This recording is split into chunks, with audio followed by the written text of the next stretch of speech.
இங்கே பாருங்கள், எங்கள் ஊரில் மழை ஸ்டார்ட் ஆயிடுச்சு பாருங்கள்.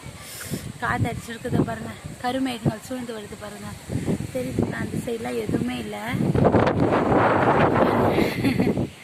இந்த சைடு மட்டும்தான் பாருங்கள். இந்த சைடு மட்டும்தான் கருமேகம் சூழ்ந்து இருக்குது. வழக்கம் போல் எங்கள் ஊரில் வந்து கரண்ட்டை நிறுத்திட்டாங்க. சாயந்தரம் ஆயிடுச்சு இல்லையா? மதியம் வரைக்கும் கரண்ட் வந்து கேரண்டி. சாயந்தரம் ஆச்சுன்னா கரண்ட்டு கேரண்டி இல்லை, கரண்ட் நின்று போச்சு. இப்போ பாருங்கள் காற்று எப்படி அடிக்குது பாருங்கள். தூரலும் ஸ்டார்ட் ஆகிட்டு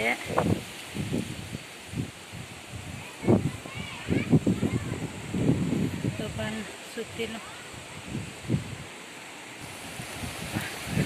பாருங்கள் காற்று. அதுதான் இந்த சைட்லாம் பாருங்கள் அவ்வளோவா இல்லை, மேகமூட்டமே இல்லை பாருங்கள். அப்படியே இதுவாக இருக்குது.